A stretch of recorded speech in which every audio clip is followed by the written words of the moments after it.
पुणेकरांवरील पाणी कपातीचं संकट तूर्तास टळलंय। पुणे शहराला खडकवासला धरण साखळीतून पाणी पुरवठा होतो। गेल्या वर्षीच्या तुलनेत 3 टीएमसी पाणीसाठा यंदा कमी आहे। आजच्या बैठकीत पाणी कपातीचा निर्णय होईल अशी शक्यता वर्तवण्यात येत होती, मात्र ती तूर्तास टळली। त्यामुळे पुणेकरांना दिलासा मिळाला। भंडारा जिल्ह्यातील प्राथमिक शाळेच्या पोषण आहारावर गुरुजींनीच डल्ला मारलाय। विद्यार्थ्यांची पटसंख्या जास्त दाखवून तसंच गैरहजर असतानाही हजेरी लावून त्यांच्या नावावर मिळणाऱ्या पोषण आहाराचा शिक्षकांनी अपहार केला। विभागाच्या तपासणीत हा प्रकार समोर आला।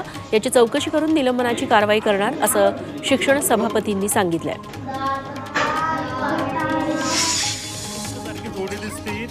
गौतमी पाटीलच्या आडनावावरून अनेक वाद झाले, मात्र आता खुद्द गौतमी आपलं जन्म नाव वेगळंच असल्याचं सांगते।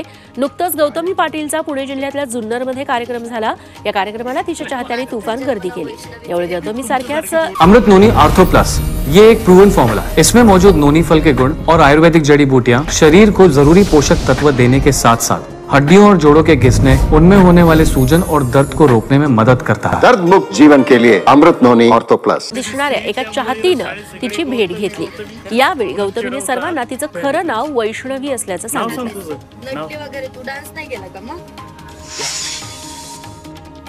पुण्यातील कात्रजमध्ये ग्रीक रोमन महाराष्ट्र केसरीच्या कुस्ती स्पर्धा पार पडल्या। यात 130 वजनी गटातील कुस्ती अवघ्या 51 सेकंदात मारत पैलवान संग्राम बाबर याने इतिहास घडवला, तर साहिल मोहोळ हा ग्रीको रोमन उपमहाराष्ट्र केसरी ठरला।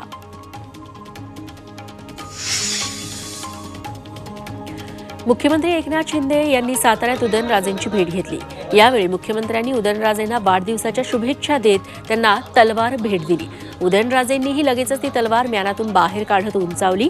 यावेळी मुख्यमंत्र्यांनी उदयनराजेंच्या जलमंदिर पॅलेसमधल्या भवानी मातेचं दर्शन घेतलं।